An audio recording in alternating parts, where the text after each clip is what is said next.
نسبة غير المشتركين مرتفعة. الرجاء الاشتراك في القناة. شكرا. مشاهدة ممتعة. بسم الله الرحمن الرحيم. Mes chers élèves, bonjour.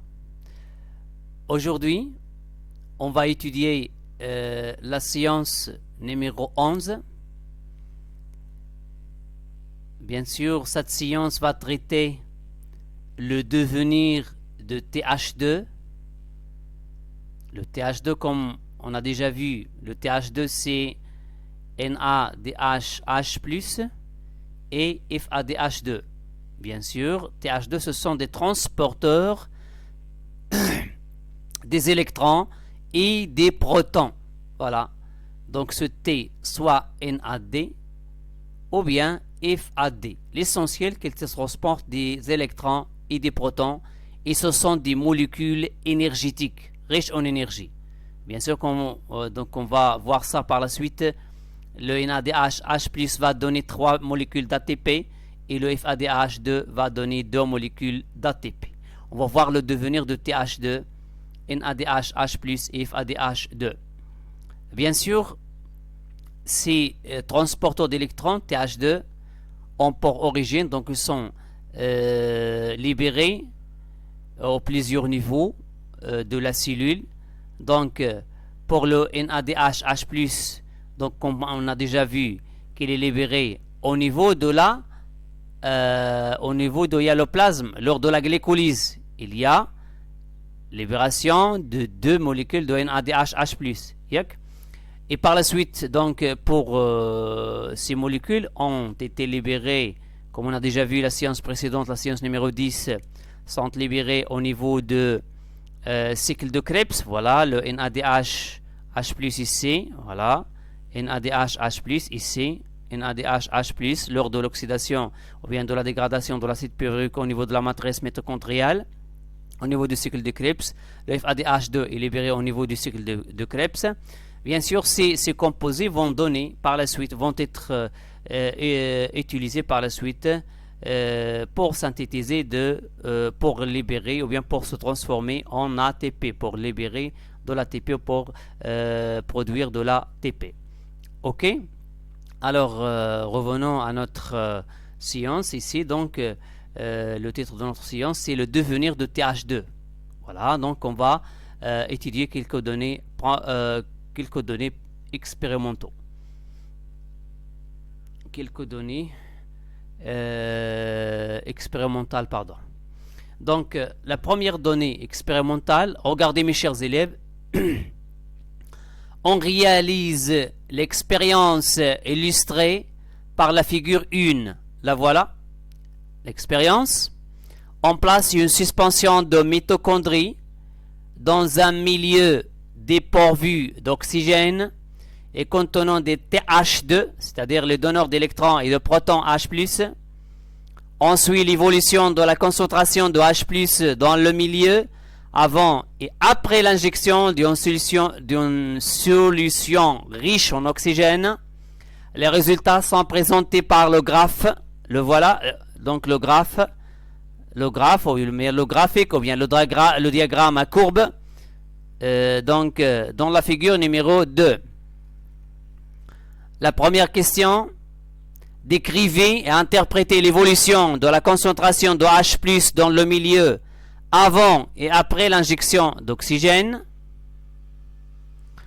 Déduisez la source des protons H+, d'où viennent les protons H+. Voilà, donc on va répondre à cette question. Bien sûr, on va étudier cette expérience, on va comprendre ensemble cette expérience. Mes chers élèves, regardez s'il vous plaît l'expérience, donc la figure 1. Une suspension de la mitochondrie dans un milieu dépourvu d'oxygène et contenant de TH2. عندنا هذا الوسط هذا كما تشوفوا donc possède des mitochondries, une suspension واحد المحلول عالق ديال les mitochondries et bien sûr ما فيش l'oxygène, donc dépourvu, donc c'est-à-dire sans oxygène, et contient des TH2. فيه les TH2 et bien sûr les TH2 NADH+ ou bien FADH2. Alors donc ce milieu, regardez, il est fermé. Il n'y a pas d'échange d'oxygène ou bien de gaz avec le milieu extérieur. Mais quand je l'échange, ok, c'est un tube c'est un milieu fermé. Donc bien sûr on a un pH mètre. L'appareil qui bien sûr mesure le pH de ce milieu. Ok, قسنا le pH اللي كاين في الوسط هذا. Bien sûr on trouve donc au début dans ce milieu d'expérience, c'est un milieu qui contient TH2 فيه TH2 فيه الميتوكوندريات ما فيش الاكسجين في البدايه ولكن عندنا هاد لا سورانغ هذه لا سورانغ فيها كاين الاكسجين دونك à certain moment donc on injecte de l'oxygène في واحد الوقت معين في زمن معين في بدايه ديال التجربه غادي او في الاول ما فيهش الاكسجين ولكن غادي نحقنوا الاكسجين في هذا الوسط هذا دونك غادي نضيفوا الاكسجين on est bien d'accord, c'est ça la figure numéro 1. C'est ça le milieu de l'expérience. Vous avez des mitochondries, vous avez TH2 le milieu, où vous n'avez pas au début de l'oxygène. Mais par la suite, on va injecter l'oxygène. Passons maintenant, mes chers élèves, à la figure numéro 2, bien sûr, qui résume l'évolution de la concentration de H+ dans le milieu. نشوفوا كيفاش كيتطور H+ في هذا الوسط هذا. Bien sûr, pour la question numéro 1, donc ici vous avez la capacité de décrire, la capacité d'interpréter et la capacité de déduire. Donc عندكم ثلاثة ديال المهارات كما ديما أساسيين في المادة. La description يعني الوصف, l'interprétation التفسير, ou la déduction bien sûr هي هو الاستنتاج. Alors maintenant, on va répondre ensemble à la première capacité. Donc on va décrire l'évolution de la concentration de H+ dans le milieu avant et après l'injection de l'oxygène. شوفوا معايا في هذا le graphe ou bien ce diagramme à courbe.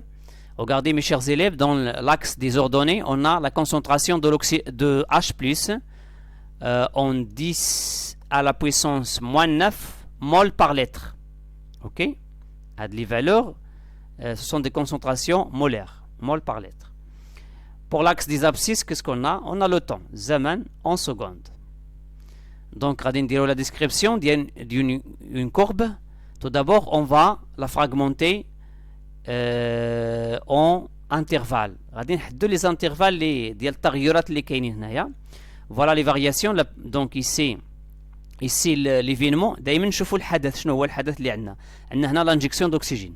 Au temps 0 on a l'injection d'oxygène هنايا ياك. Alors غادي نشوفوا التحولات اللي كاينه l'évolution. شوف كنطرحوا السؤال l'évolution تطور عندنا في الماده ما تيعنيش دائما الزياده. تطور يقدر يكون الزياده يقدر يكون النقصان يقدر يكون الاستقرار يقدر يكون اوكي. دونك ماشي دائما بداك المفهوم الادبي انه ليفوليسيون دائما في الاتجاه ديال التحسن وكذا. لا, ليفوليسيون عندنا في كوم كاباسيتي بالنسبه للماده ديالنا. بيان سور l'évolution peut être positif, peut être négatif et peut être stable. Donc l'évolution peut être nulle, c'est-à-dire la stabilité. Ok. Regardez mes chers élèves la description. Donc on a ici combien d'intervalles. شحال عندنا ديال المجالات هنا في هذه الكورب. عندنا هو الاول هنايا قبل l'anjection هو عندنا هنايا شوف stable. عندنا هنايا l'augmentation بعد l'injection après l'injection. Et puis à certains moments ici, par exemple ici je crois ici c'est 30 secondes, donc on aura une diminution, augmentation, diminution, stabilité. Ici la stabilité, c'est-à-dire 3 idées. إذا من غادي تكتب la description, vous avez 3 idées à écrire. La première c'est la stabilité, ici l'augmentation, ici la diminution.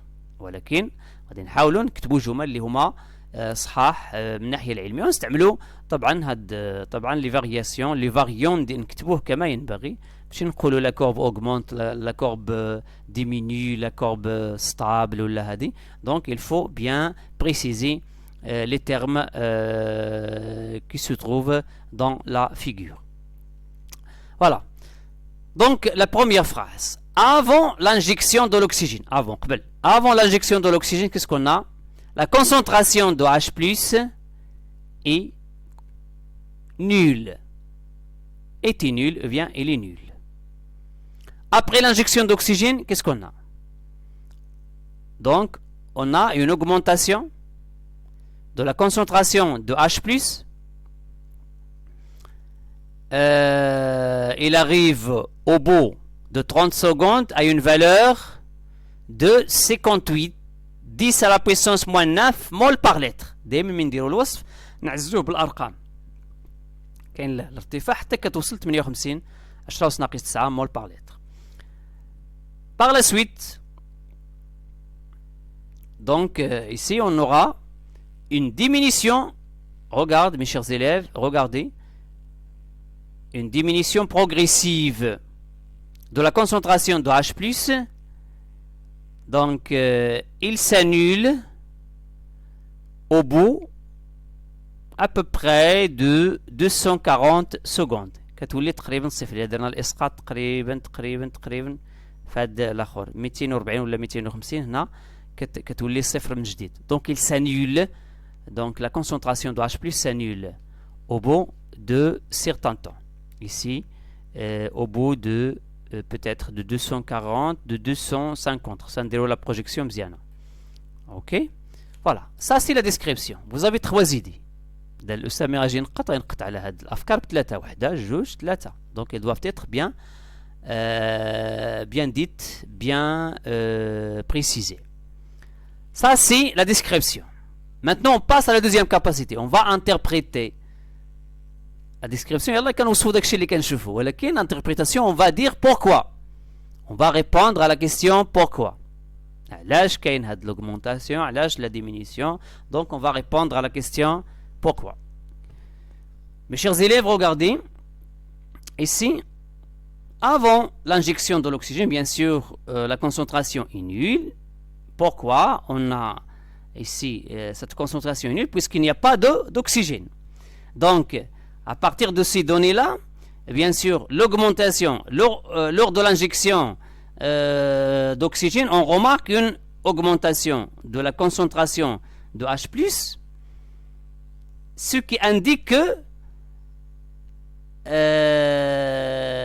H+, la libération de H+, est liée à la présence de l'oxygène. يعني التحرير كاين تحرير ديال H+ في الوسط. هنايا في الوسط كاين H+, il y a une libération de H+. Donc cette libération est liée à la présence de l'oxygène. ضروري باش يكون عندك H+ في الوسط خاص يكون عندك l'oxygène. Voilà. ينفع حقنا l'oxygène كاين الارتفاع ديال H+. Automatiquement, il y a une relation bien sûr étroite entre l'oxygène et la libération de H+.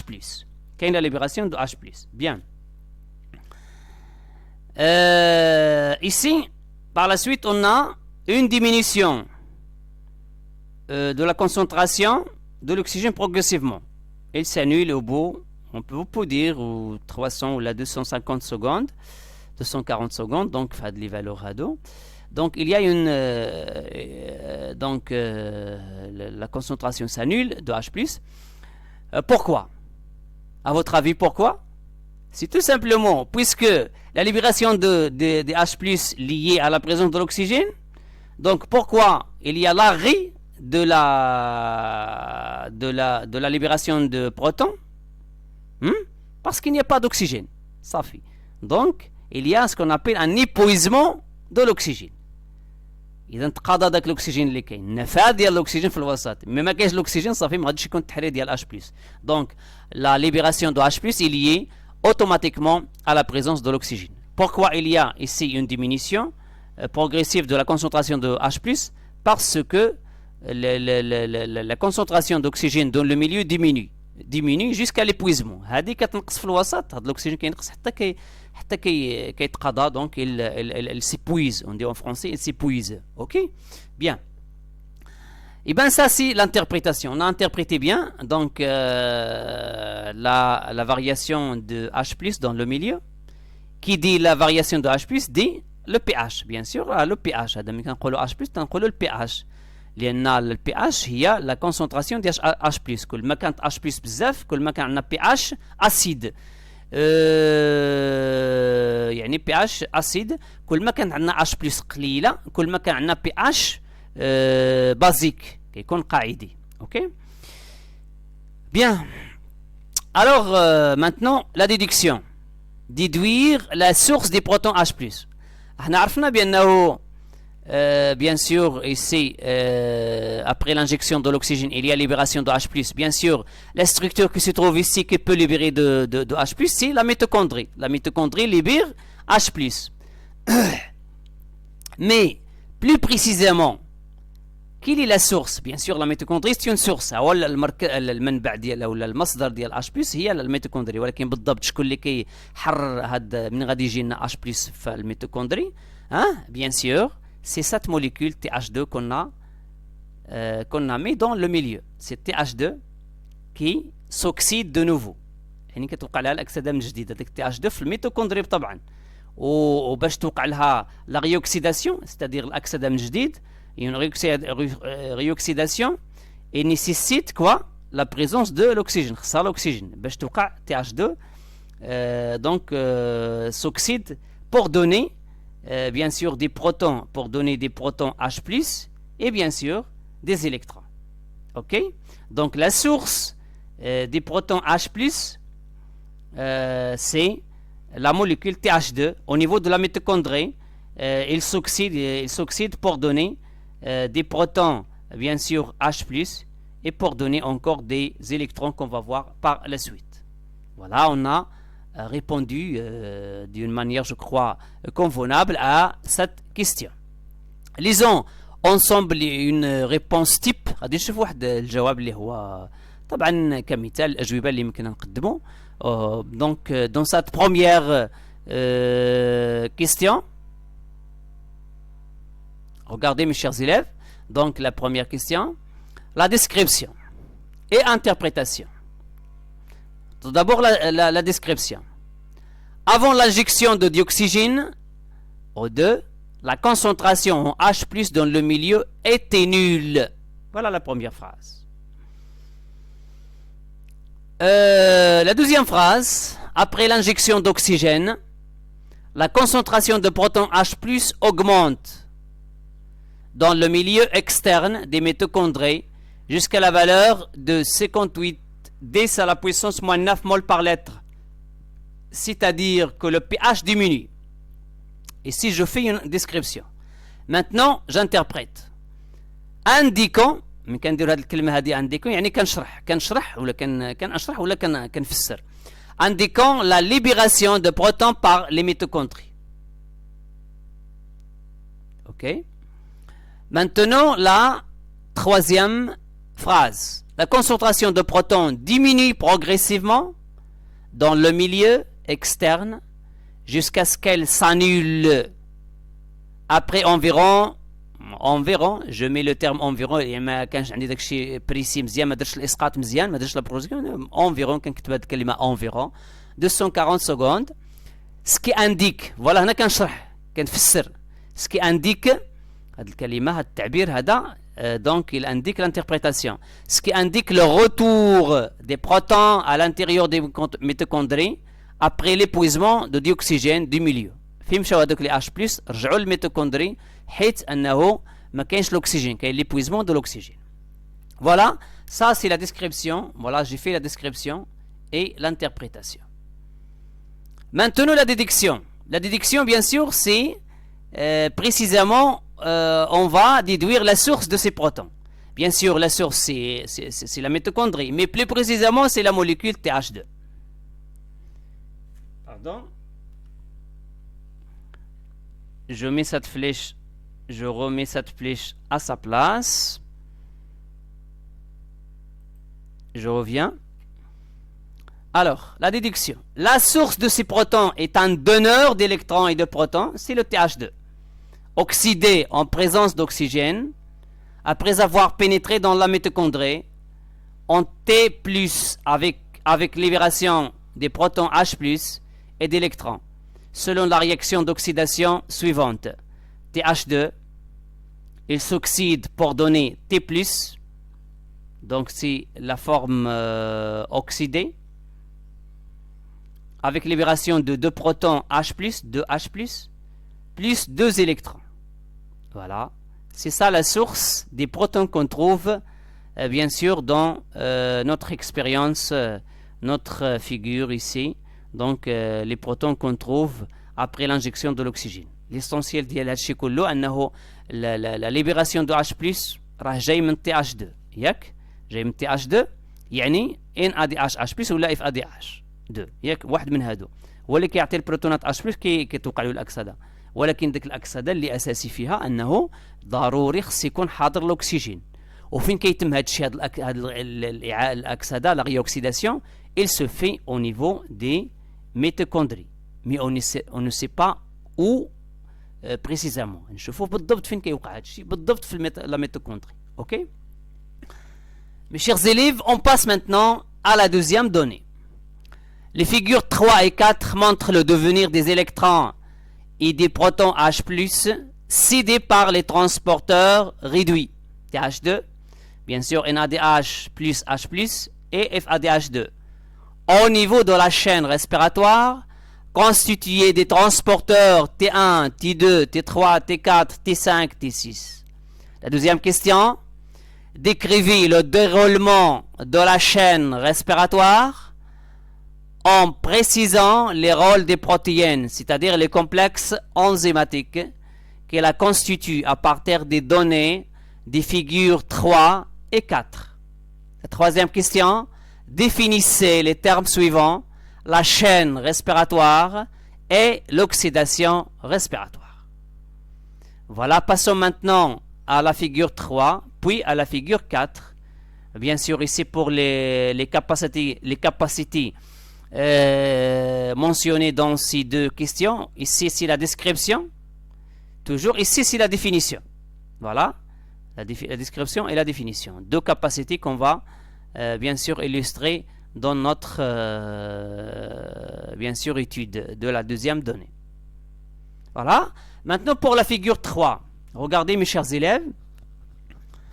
La figure 3, regardez ici le titre, c'est la chaîne respiratoire. Voilà la chaîne respiratoire. Et bien sûr, pour la figure ici, c'est une portion de la mitochondrie. هذا واحد الجزء ديال الميتوكوندري, mes chers élèves. Vous avez ici la membrane interne de la mitochondrie, c'est la membrane interne. Vous avez ici l'espace intermembranaire. Vous avez de ce côté ce qu'on appelle la matrice. ياك؟ هادو العناصر اللي كنهضروا عليهم اللي كتهمنا في هاد la chaîne respiratoire. Eh ben, la chaîne respiratoire se localise où? فين كاينه la chaîne respiratoire? Ah, dans l'espace intermembranaire, non. Dans la matrice, non. Dans la membrane interne, oui. Donc, la chaîne respiratoire se localise au niveau de la membrane interne de la mitochondrie. Bien sûr, pour les autres molécules que vous avez ici, هاد les molécules اللي كتشوفوا هنايا هادو معروفين راه كاين حتى في la membrane cytoplasmique, ce sont des phospholipides. Ce sont des phospholipides. Alors, la chaîne respiratoire, elle est constituée par des transporteurs T1, T2, T3, T4, T5, T6. هاد les complexes اللي بالازرق, ce sont des complexes enzymatiques. ياك؟ هادو des complexes enzymatiques يعني مركبات انزيميه اللي هما طبعا عباره عن بروتينات, هما دي بروتينات. كومبلكس انزيم راه بروتين كما قلت لكم سابقا, راه بروتين هو الانزيم هو بروتين. دونك c'est un complexe enzymatique. Donc غادي نشوفوا les rôles de chaque complexe. Pour le T1, il est mentionné ici, T1 c'est un complexe 1, donc symbolisé C1, هو الرمز ديالو C1 هذا. شنو هو الدور ديالو؟ Il permet la réoxydation de NADH plus H+, et transporte des protons de la matrice vers l'espace intermembranaire. عنده جوج ديال الادوار. الدور الاول شنو هو؟ Il permet la réoxydation, هو اللي يعني مسؤول على العمليه ديال الاكسده ديال NADH plus H+. الاكسده ديالو باش كيولي باش كيحرر. دونك الاكسده شنو الاكسده؟ الاكسيداسيون هو التحرير ديال الالكترونات، ليبراسيون دي زيليكترون. دونك la réoxydation de NADH+ libère des électrons. Voilà la libération des électrons. Et il libère des protons, oui, voilà les protons. Voilà. Ces protons libérés par la réoxydation de NADH+H+ sont passés ou bien sont transportés de la matrice vers l'espace intermembranaire qui est هنا. Donc transportés de ce milieu vers ce milieu-là, par T1, le complexe T1, ou bien C1. Les électrons, bien sûr, ils passent vers les autres complexes. Voilà, ils passent, les électrons ici, libérés, ils passent vers T3. Ok? Ça, c'est pour le complexe T1. Donc, T2, le complexe T2, voilà. C'est un complexe 2 symbolisé C2. Quand on le C2, T2. Le rôle c'est quoi? Il permet la réoxydation de FADH2. Donc وقع التفاعل ديال الأكسدة من جديد ديال FADH2. Bien sûr, libération des électrons, libération de FAD+, libération des protons H+. Donc les protons H+ اللي جايين من هنا غادي يبقاو هنا في هاد. Donc reste dans la matrice ici. Alors, pour le complexe, bien, on l'appelle coenzyme Q. Le transporteur T3, coenzyme Q.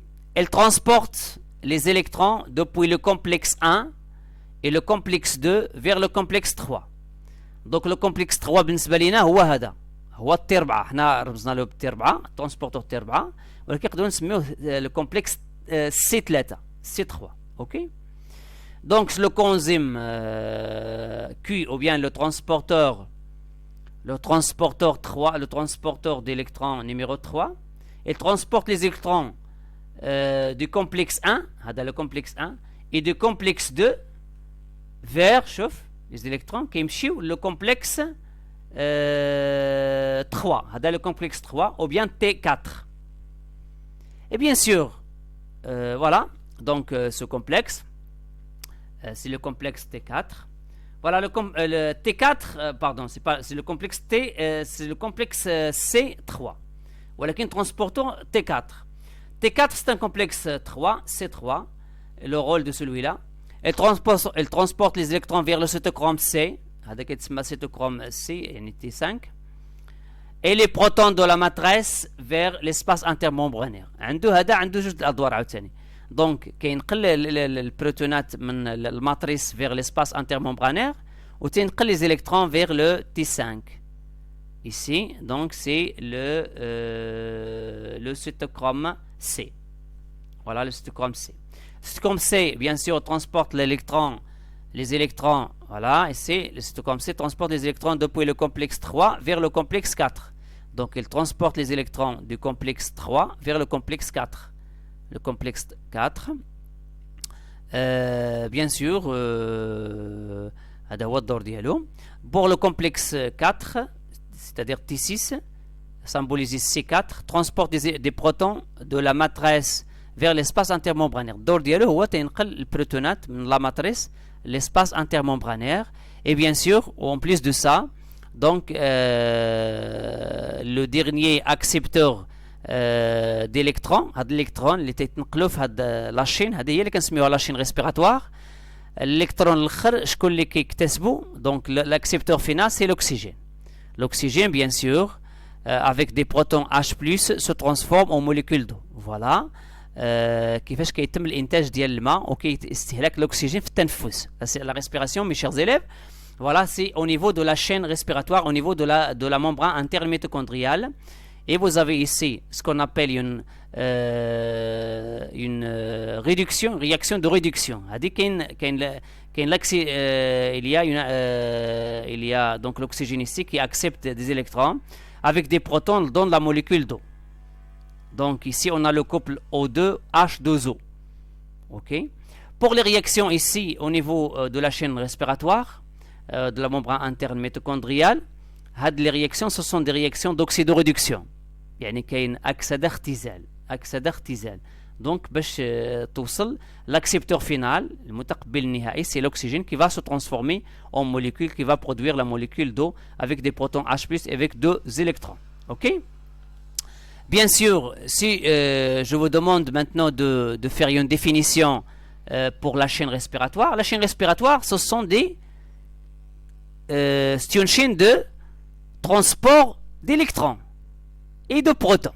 يعني كاين نقل ديال الالكترونات وديال البروتونات de la matrice vers l'espace intermembranaire. Ça, c'est d'un côté. De l'autre côté, la chaîne respiratoire, c'est un ensemble de complexes enzymatiques. Le complexe numéro 1, le complexe numéro 2, le complexe numéro 3 et le complexe numéro 4. Et bien sûr, il y a des transporteurs. Transporteur numéro 1, 2, 3, 4, 5, 6. Ok? C'est ça la chaîne respiratoire. Donc, c'est un ensemble de complexes enzymatiques. C'est une chaîne de transport d'électrons et de protons de la matrice vers l'espace intermembranaire. C'est une chaîne, bien sûr, dont l'accepteur final, bien sûr, des électrons, c'est la molécule O2. Ça, c'est pour donc la chaîne respiratoire. Donc, c'est une chaîne de transport d'électrons et de protons et c'est constituée par des complexes enzymatiques, constituée par des protéines qu'on appelle complexes enzymatiques. هذه هي la chaîne. ولكن بعد غادي نشوفوا l'oxydation respiratoire. الله يرضي عليكم غادي نشوفوا la figure numéro 4. Regardez mes chers élèves. La figure numéro 4, ici la chaîne respiratoire. Donc, كنعرفوا بأنه le couple en chimie, les couples comme par exemple NADH, H+, avec NAD+, le couple redox, كنسميه redox. Donc, هذا le couple, عندنا le couple الآخر هنايا CO2H2O. Donc, chaque couple est caractérisé par un potentiel, كنسميه un potentiel, on met les votes potentiel redox.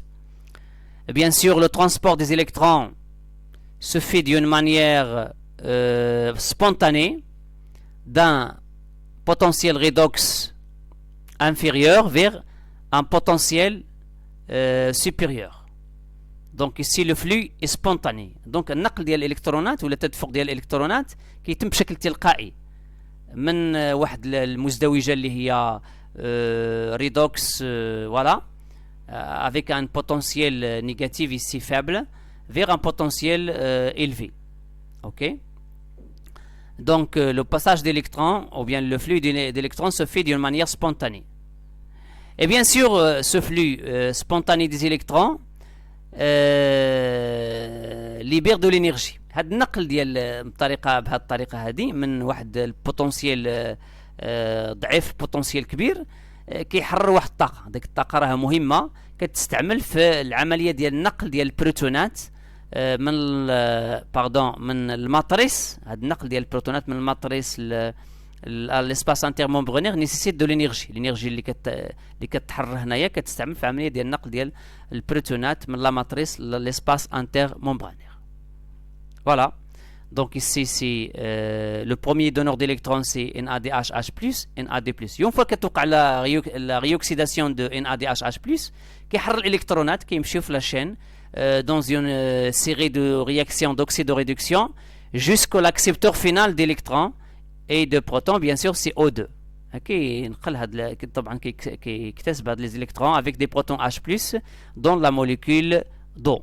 Et bien sûr, avant l'oxygène de donner la molécule d'eau, avant de se réagir avec les protons H+, il va tout d'abord, donc avec des électrons, il va donner une molécule qu'on appelle superoxyde. Voilà, cette molécule c'est superoxyde O2-. Donc un demi O2, donc avec 2 électrons, va donner O2-. Tout d'abord, un anion O2-.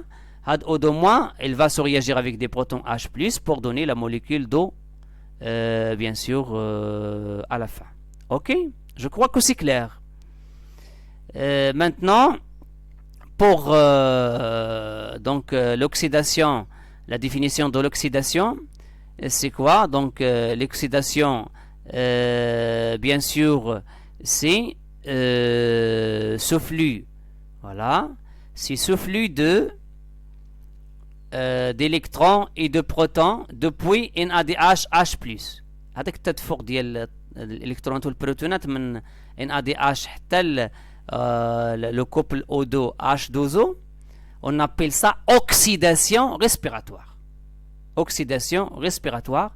Et bien cette oxydation, comme résultat, ou bien voilà, comme résultat de cette réoxydation, et ce flux de protons et d'électrons, engendre ce qu'on appelle un gradient de protons. شوف من البروتونات كلهم دونك كيتنقلوا كيتراكموا هنا كيتنقلوا من لا ماتريس كيمشيو ليسباس انتر ممبرانير كيخلق لنا واحد الفارق في الاش بلس فارق يعني كيكون بزاف ديال اش بلس هذا كيولي ليسباس انتر ممبرانير كيولي اسيد فيه بزاف ديال اش بلس هنا كيولي بازيك فيه قليل ديال اش بلس لان كلشي كيتنقل هنايا دونك هذاك la différence de potentiel, de protons اللي كاينه ما بين هذا l'espace intermembranaire et la matrice, on l'appelle gradient de protons. كنسميوه فارق في الجهد ولا فارق في البروتونات في التركيز ديال البروتونات ما بين هذا الوسط وهذا الوسط. هذه كنسميوه لو gradient de protons وكنسميوه عاوتاني لو gradient de électrochimique. كنسميوه gradient électrochimique. وداك الgradient électrochimique bien sûr ce gradient électrochimique, bien sûr, va nous donner le gradient électrochimique. Le gradient électrochimique, bien sûr, c'est le gradient électrochimique, c'est important. Donc, dans la synthèse de l'ATP. Donc, mes chers élèves, on a étudié en détail, bien sûr, la chaîne respiratoire. On a répondu à la question de la description. Que ce soit pour la figure numéro 3, que ce soit pour la figure numéro 4, et bien sûr pour la réponse, donc la réponse numéro 2, la description de déroulement de la chaîne respiratoire et puis les définitions. Voilà, donc on va lire ensemble les réponses de la réponse numéro 3, numéro 2 et la numéro, numéro 3. La description. Au niveau de la membrane interne des mitochondries, le NADH plus H+, est oxydé par le C1, c'est-à-dire le complexe numéro 1, alors que le FADH2 est oxydé par le complexe C2. Les électrons libérés à la suite de cette oxydation sont transportés par les enzymes de la chaîne respiratoire jusqu'à l'oxygène. Ce dernier fixe aussi les protons H+, et se transforme en molécules H2O. Certains enzymes C1, C3 et C4 de la chaîne respiratoire transportent les H+, de la matrice vers l'espace intermembranaire en utilisant l'énergie libérée au cours du transport des électrons. قلنا لكم هذاك الترانسبور اللي تيوقع لي H+ من لا ماتريس حتى لاسباس انترممبرانير كيخصو لينيرجي منين كتجي لو فلو دي بروتون ديون ماني دي الكترون باردون ديون مانيير سبونتاني. هنا كاين لا ليبراسيون دو لينيرجي utilisée bien sûr pour transporter les H+ au niveau de ce complexe C1, au niveau du complexe 3 et au niveau du complexe numéro 4. Donc celui-là, transport des électrons, des protons dans l'espace intermembranaire, profitant de l'énergie libérée lors du transport de flux spontané des électrons depuis la molécule TH2 NADH+ jusqu'à la molécule O2. Voilà. Le flux des électrons dans la chaîne respiratoire s'effectue spontanément. يعني بشكل تلقائي. يعني ما كتطلبش شي طاقه ديريكتومون كتمشي من واحد لوكوب اللي هو عنده البوتنسيال ريدوكس ضعيف لواحد ولا انفيريور فيغ ان كوبل افيك ان potentiel redox élevé. Donc le flux des électrons dans la chaîne respiratoire s'effectue spontanément dans le sens croissant des potentiels redox. Depuis le premier donneur, le couple NADH H+, NAD+, jusqu'au dernier accepteur, le couple O2H2O, selon les réactions d'oxydoréduction. الله يرضي عليكم هذوك التفاعلات اللي كيوقعوا راهم سون دي رياكسيون دوكسيدوريدكسيون. شنو معنى اوكسيدوريدكسيون؟ يعني واحد المركب بحال هذا كيفقد الالكترونات، هذا كيكسبهم، اوكي، يعني انسي دو سويت. كنمشيو هكا في لاشين ريسبيراتوار.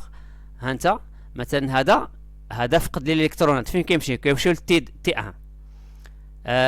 تي 1 تتوقع له الاكسده، فهمت؟ كيوقع له الاكسده، دونك هذوك الالكترونات اللي كسبهم كيعطيهم لهذا، اوكي. هذا عاوتاني كيتاكسد كيعطي الالكترونات لهذا، هذا كيتاكسد عاوتاني كيعطي الالكترونات لهذا، اوكي. هذا كيتاكسد كيعطي الالكترونات لهذا، هذا كيولي ريدوي، كيولي ريدوي، من بعد عاوتاني كيتاكسد كيعطي الالكترونات لهذا، انسي دو سويت، حتى كيجي هذاك المتقبل النهائي لاكسبتور فينال سي لوكسيجين كي فا سو ترانسفورمي اون نو. على داك الشيء نقولوا هاد لا سيري دي رياكسيون ايسي او نيفو دو لا شين ريسبيراتوار سي اون سيري دو رياكسيون دوكسيدو ريدكسيون، فيها لوكسيداسيون فيها ريدكسيون. وهذا الشيء الدرس ديال الكيمياء راجعوه ديال لي رياكسيون دوكسيدو ريدكسيون. Voilà, donc une remarque qu'on a déjà expliquée, la molécule qui se forme à la fin du transfert d'électrons est O2-. La molécule superoxyde, un anion O2-. Selon la réaction, un demi O2 plus 2 électrons va donner cette molécule anion O2- qui se lie directement au proton H+, pour donner une molécule d'eau. Donc O2- plus 2H+, pour donner H2O. دونك هنا باش نبينو التفصيل وصافي، ولكن في الاساس يمكننا نكتبو مباشره، نكتبو 1 demi O2 لا رياكسيون دو ريدكسيون 1 demi plus 2 électrons plus 2 protons تعطينا لا موليكول H2O. اوكي. Bon, avant d'arriver à définir la réponse numéro 3 concernant les définitions, regardez mes chers élèves. Donc ici la réaction, donc les réactions qu'on a dans la chaîne respiratoire, on a les réactions qu'on a. On a cette réaction de bien sûr il y a des réactions d'oxydoréduction, voilà. Cette réaction c'est une réaction d'oxydation, un ADH plus transformé en AD+. À ce niveau-là, on a une réaction, voilà, ici une réaction d'oxydation. كاين la réaction, deuxième réaction c'est une réaction d'oxydation في la chaîne respiratoire. عندنا هاد جوج ديال les réactions، وعندنا هاد la réaction عاوتاني c'est une réaction de réduction. إذا إلا بغينا نقولوا les réactions qui caractérisent la chaîne respiratoire, ce sont l'oxydation de NADH+, l'oxydation de FADH2 et la réduction, mes chers élèves, la réduction de l'oxygène pour donner la molécule d'eau. صافي. الا قال لكم كتبوا التفاعلات اللي كتميز لا شين ريسبيراتوار هما هادو، ها الاولى ها الثانيه ها الثالثه. صافي. اوكي. Alors maintenant mes chers élèves, on va définir on a déjà défini la chaîne respiratoire et l'oxydation respiratoire. On va lire ensemble les définitions. On appelle chaîne respiratoire une chaîne de transport d'électrons et de protons H+ au niveau de la membrane mitochondriale interne. Elle est constituée de transporteurs sous forme de protéines au complexe enzymatique. أو التعريف ديال la chaîne respiratoire. L'oxydation respiratoire. خصكم ديروا الفرق بيناتهم. C'est pas la même chose, donc c'est un terme à part. La chaîne respiratoire قلنا chaîne de transport d'électrons, de protons, constituée par des complexes enzymatiques. Oxydation respiratoire, c'est le flux. الله يرضي عليكم شوفوا هذه الكلمة هذه مهمة. Le flux تدفق. Le flux à travers la chaîne respiratoire. يعني كنهضروا على l'oxydation respiratoire كنهضروا على la fonction الوظيفة. شوف الوظيفة اللي دقيقة جدا ديال la chaîne respiratoire. Donc l'oxydation respiratoire, c'est le flux à travers la chaîne respiratoire d'électrons et de protons venant de la réoxydation de NADH, H+, et FADH2 allant vers l'accepteur final, le dioxygène, qui se réduit en H2O, ce qui génère, ou bien ce qui engendre un gradient de concentration de protons, et donc un gradient électrochimique de part et d'autre de la membrane mitochondriale interne. فهمنا ها هو الاكسيداسيون هذاك لو فلو ديال البروتونات والالكترونات حتى كيوصلوا لوكسيجين كي سو ريدوي اون H2O ياك بيان سور هذاك لو فلو هو اللي كيخلق لنا داك كنسميوه بالعربيه الممال ان غراديون دو كونسونطراسيون دو بروتون كيكون عندك في ليسباس انترممبرانير بلس دو H plus يعني la concentration de H plus élevée et dans la matrice une concentration moins importante dans la matrice هذاك لو غراديون هذاك الاختلاف كنسميوه في التركيز ديال البروتونات H plus كنسميوه غراديون دو كونسونطراسيون دو بروتون ولا كنسميوه ان غراديون électrochimique. Et bien sûr, la séance prochaine, Inch'Allah, mes chers élèves, va être consacrée à, bien sûr, au rôle de ce gradient. Quel est le rôle de ce gradient de concentration de protons? Voilà. Donc, c'est le paragraphe C. On va étudier ensemble le rôle du gradient de protons et le rôle des sphères pédonculées. Bien sûr, les sphères pédonculées, ce sont des sphères qui caractérisent la membrane interne mitochondriale et surtout au niveau des crêtes mitochondriales. Donc en détail, on va étudier la séance prochaine, Inch'Allah. La séance numéro 12, on va étudier le rôle du gradient de protons et sphères pédonculées. إلى هذا الحد أعزائي التلاميذ mes chers élèves donc نأتي إلى نهاية هذه الحصة رقم 11 وأضرب لكم موعدا إن شاء الله في الحصة القادمة. شكرا على حسن متابعتكم والسلام عليكم ورحمة الله تعالى وبركاته.